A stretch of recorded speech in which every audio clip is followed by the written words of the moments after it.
Selamat malam Bapak Ibu Saudara sekalian, senang rasanya bisa kembali menyapa Bapak Ibu Saudara sekalian di ibadah keluarga pada malam hari ini. Ya, Bapak Ibu Saudara sekalian, memulai renungan kita pada malam hari ini, saya mau mengajak Bapak Ibu Saudara sekalian untuk membaca sebuah artikel yang cukup menjadi permasalahan di masa kini tentang kesehatan mental seseorang. Istilah yang ada saat ini yaitu toxic positivity. Ini adalah sebuah kata atau sebuah kebiasaan yang seringkali orang melihat ini sebagai sesuatu yang positif. Tapi padahal berpikiran positif tidak sesederhana itu kalau kata artikel ini. Studi di Psychological Science, anjuran untuk berpikiran positif justru bakal memperburuk keadaan seseorang yang yang sudah menilai dirinya begitu rendah gitu. Jadi kata-kata atau kalimat yang seringkali kita anggap sebagai kalimat penyemangat, mengucapkan semua bakal baik-baik saja atau tetap positif thinking gitu ke seseorang yang baru saja terkena pergumulan, musibah begitu, tidak kemudian serta-merta membantu orang tersebut. Alih-alih membantu, bisa jadi hal tersebut malah kemudian memperburuk kondisi mentalnya atau semakin mempengaruhi lagi kesehatan mental orang tersebut.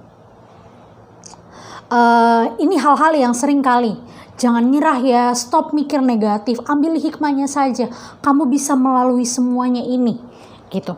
Nah, dari kata-kata ini seringkali ini yang kemudian kita anggap sebagai hal yang baik untuk kita lakukan, padahal bagi mereka yang sedang mengalami musibah atau pergumulan, tidak semuanya kalimat-kalimat itu kemudian menjadi penyemangat bagi mereka. Mereka justru kemudian rasa tertekan atas segala kalimat-kalimat untuk tetap tenang, tetap kuat, tetap bersemangat, karena mereka ada di kondisi yang mereka butuh waktu, mereka butuh ruang sebesar-besarnya untuk mengelola kembali pikiran mereka, perasaan mereka ketika mereka ada dalam pergumulan. Contoh kasus ketika ada dalam kedukaan. Tetap semangat ya, tetap kuat ya. Tidak ada orang yang baik-baik saja ketika mereka ditinggalkan oleh orang yang mereka kasihi. Mari Bapak Ibu Saudara sekalian, kita belajar untuk peka, untuk peduli pada sesama kita. Ya, Bapak Ibu Saudara sekalian, dari banyaknya kata-kata yang sering kali kita ucapkan seperti gak usah lagi dipikirin, berpikiran positif saja, lalu kemudian kita merasa bahwa itu cuma perasaan kamu saja, cobalah berpikiran positif, jangan menyerah, ini belum seberapa dibandingkan apa yang aku rasakan, apa yang orang-orang sekitar kita rasakan. Tetap semangat ya, dia aja bisa ngadepin semua ini, masa kamu gak bisa? Ibu bapak saudara-saudara sekalian, mari alih-alih kita berkata demikian, mari kita ubah kata-kata kita menjadi, gimana perasaan kamu? Aku siap mendengarkan. Aku lihat kamu sepertinya sedang sedih. Kamu mengalami kegagalan. Ada yang bisa aku bantu? Seberat masalahmu, aku ada untukmu. Perasaanmu memang menyebalkan. Mungkin ada yang bisa aku bantu. Memang tidak mudah untuk melalui semua ini, tapi aku percaya kamu bisa melewatinya. Aku bisa paham kok, setiap orang punya kelebihan dan kekurangannya masing-masing. Ibu bapak saudara sekalian, mari ubah kebiasaan kita yang cenderung dikatakan sebagai toxic positivity menjadi perkataan-perkataan yang menimbulkan atau memberikan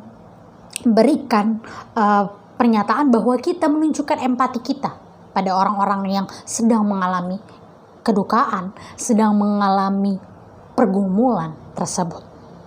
Karena dalam bacaan kita, Paulus bagi jemaat di Filipi tidak kemudian menguatkan para jemaatnya untuk tetap bersemangat dengan kata-kata yang toxic positivity tadi. Tapi Paulus mau menekankan bagaimana kehidupan para jemaatnya untuk tetap mengandalkan atau memikirkan yang baik, yang benar, yang mulia, yang adil, yang suci, yang sedap didengar, kebajikan, serta patut untuk dipuji. Dari semuanya itu, dari semua kata-kata tadi yang Paulus sarankan, kalau kita baca di ayat yang selanjutnya, di ayatnya yang ke-9, dan apa yang telah kamu pelajari, terima, dengar, dan lihat dari sosok Paulus, maka mereka hendaknya mampu melakukan hal tersebut. Jadi Paulus menganjurkan untuk tidak hanya mengucapkan atau melakukan atau memikirkan kata-kata yang positif saja, tapi itu harus benar-benar mulia, benar-benar adil, benar-benar suci, benar-benar manis, sedap didengar, disebut kebajikan dan patut dipuji. Dari mana semuanya itu berasal? Dapat kita pikirkan ketika kita benar-benar memikirkan, benar-benar merenungkan akan kebenaran firman Tuhan. Oleh sebab itu, mari isi hari-hari kita dengan senantiasa melakukan dan mengetahui apa yang Tuhan inginkan kita lakukan, apa yang Tuhan mau kita lakukan bagi orang-orang di sekitar kita, apa yang Tuhan mau terjadi dalam kehidupan kita.